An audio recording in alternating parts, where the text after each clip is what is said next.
ಬಸವಣ್ಣ ಹಾಗೂ doctor B R. Ambedkar ಅವರ ಜಯಂತಿಯ ಅಂಗವಾಗಿ ಪ್ರಜಾಪ್ರಭುತ್ವದಲ್ಲಿ ದಲಿತರ ಸ್ಥಾನಮಾನ ಕುರಿತು ರಾಜ್ಯಮಟ್ಟದ ವಿಚಾರ ಸಂಕಿರಣ ಆಯೋಜಿಸಲಾಯಿತು. ಈ ಸಂದರ್ಭದಲ್ಲಿ ಬುದ್ಧನ ಕರುಣೆ, ಬಸವಣ್ಣನ ಸಮಾನತೆ ಹಾಗೂ ಅಂಬೇಡ್ಕರ್ ಅವರ ಪ್ರಜ್ಞೆಯ ಸಂದೇಶಗಳನ್ನು ಸ್ಮರಿಸಲಾಯಿತು. ಸಮಾಜದಲ್ಲಿರುವ ಅಸಮಾನತೆ, ಜಾತಿ ವ್ಯವಸ್ಥೆ, ಶಿಕ್ಷಣದ ಸವಾಲುಗಳು ಹಾಗೂ ಮಹಿಳೆಯರ ಭಾಗವಹಿಸುವಿಕೆ ಕುರಿತು ವಿಸ್ತೃತ ಚರ್ಚೆ ನಡೆಯಿತು. ಸಂವಿಧಾನದ ಮೂಲ ಆಶಯಗಳಾದ ಸ್ವಾತಂತ್ರ್ಯ, ಸಮಾನತೆ ಮತ್ತು ಸಾಮಾಜಿಕ ನ್ಯಾಯವನ್ನು ಜನರಿಗೆ ತಲುಪಿಸುವ ಅಗತ್ಯತೆಯನ್ನು ವಕ್ತಾರರು ಒತ್ತಿ ಹೇಳಿದರು.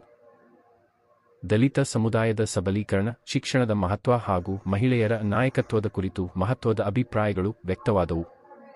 ಶೋಷಣೆ ಮುಕ್ತ, ಜಾತಿರಹಿತ ಮತ್ತು ಸಮಾನತೆಯ ಸಮಾಜ ನಿರ್ಮಾಣವೇ ಬುದ್ಧ, ಬಸವ ಹಾಗೂ ಅಂಬೇಡ್ಕರ್ ಅವರ ಕನಸಾಗಿದೆ ಎಂದು ವಿಚಾರ ಸಂಕಿರಣದಲ್ಲಿ ತಿಳಿಸಲಾಯಿತು.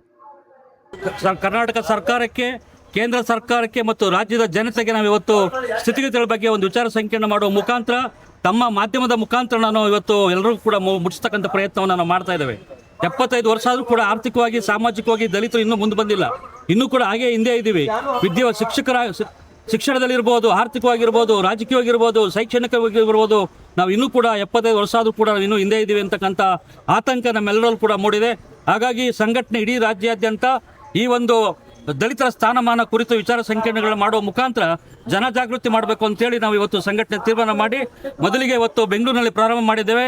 ಈ ಒಂದು ವಿಚಾರ ಸಂಕಿರಣ ಇಡೀ ರಾಜ್ಯಾದ್ಯಂತ ಇವತ್ತು ಚರ್ಚೆಯನ್ನು ಮಾಡುವಂಥ ಪ್ರಯತ್ನವನ್ನು ನಾವು ಮಾಡ್ತೇವೆ. ಸರ್, ಅಧ್ಯಕ್ಷರೇ, ನೂತನವಾಗಿ ಸರ್ಕಾರ ರಚನೆ ಆಗಿದೆ, ಅದರಲ್ಲಿ ಸಮುದಾಯಕ್ಕೆ ತೃಪ್ತಿ ತಂದಿದೆ ಸರ್ ಸಚಿವ ಒಂದು. ಖಂಡಿತವಾಗ್ಲೂ ಕಾಂಗ್ರೆಸ್ ಸರ್ಕಾರಕ್ಕೆ ಕಳೆದ ಚುನಾವಣೆಯಲ್ಲಿ ನಮ್ಮ ಎಲ್ಲ ದಲಿತ ಸಮುದಾಯದವರು ಸೇರಿ, ನಮ್ಮೆಲ್ಲ ದಲಿತ ಸಂಘಟನೆಗಳು ಕೂಡ ಒಟ್ಟಾಗಿ ಬಿಜೆಪಿ ಪಕ್ಷವನ್ನು ದೂರ ಬಿಡಬೇಕು, ಕಾಂಗ್ರೆಸ್ ಅಧಿಕಾರಕ್ಕೆ ಬರಬೇಕು ಅಂತೇಳಿ ಆಸೆ ಇಟ್ಟು ನಾವು 90% ನಾವು ಕಾಂಗ್ರೆಸ್ ಪಕ್ಷಕ್ಕೆ ನಾವೆಲ್ಲರೂ ಕೂಡ ಮತವನ್ನು ಹಾಕಿದ್ವಿ. ಆದರೆ ಕಾಂಗ್ರೆಸ್ ಪಕ್ಷ ಕೂಡ ಅಷ್ಟೇ ನಮ್ಮಿಂದ ಮತವನ್ನು ಗಳಿಸ್ಕೊಂಡು ಅಧಿಕಾರಕ್ಕೆ ಬಂದಂಥ ಪಕ್ಷ ಇವತ್ತು ನಮಗೆ ಮುಖ್ಯಮಂತ್ರಿ ಸ್ಥಾನ ಕೊಡ್ತೀವಿ ಅಂತ ಹೇಳಿದ್ರು, ಮುಖ್ಯಮಂತ್ರಿ ಕೂಡ ಕೊಟ್ಟಿಲ್ಲ, ಒಂದು ಒಳ್ಳೆ ಮಂತ್ರಿ ಹುದ್ದೆನೂ ಕೂಡ ಕೊಟ್ಟಿಲ್ಲ.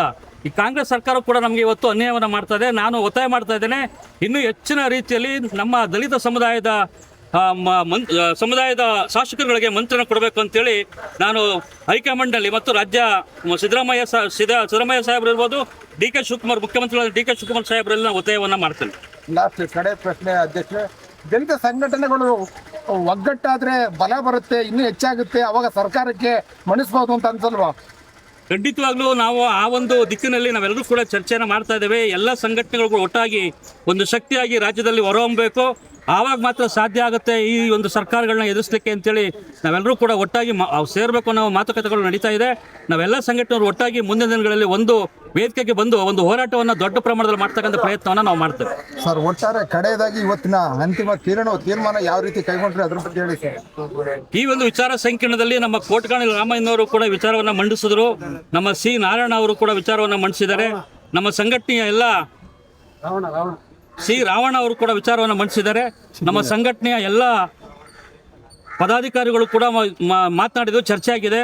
ನಾವೆಲ್ಲರೂ ಕೂಡ ಇವತ್ತು ಸರ್ಕಾರಕ್ಕೆ ಎಚ್ಚರಿಕೆಯನ್ನು ಕೊಡ್ತಾ ಇದ್ದೇವೆ. ಮುಂದಿನ ದಿನಗಳಲ್ಲಿ ನಮ್ಮ ದಲಿತರ ಬಗ್ಗೆ ಸರಿಯಾದ ರೀತಿಯಲ್ಲಿ ನೀವು ಎಚ್ಚರವನ್ನು ವಹಿಸಿಲ್ಲ ಅಂತ ಹೇಳಿದ್ರೆ, ನಮ್ಮ ದಲಿತರಿಗೆ ಸರಿಯಾದ ಸ್ಥಾನಮಾನ ಕೊಟ್ಟಿಲ್ಲ ಅಂತ ಹೇಳಿದ್ರೆ, ಮುಂಬರುವ ಚುನಾವಣೆಯಲ್ಲಿ ನಿಮಗೆ ತಕ್ಕ ಪಾಠವನ್ನು ಕಲಿಸ್ತೀವಿ ಅಂತೇಳಿ ಕಾಂಗ್ರೆಸ್ ಪಕ್ಷದ ಹೈಕಮಾಂಡ್ಗೆ ನಾನು ಈ ಮುಖಾಂತರ ತಿಳಿಸಲಿಕ್ಕೆ ಪ್ರಯತ್ನವನ್ನು ಮಾಡ್ತೇನೆ.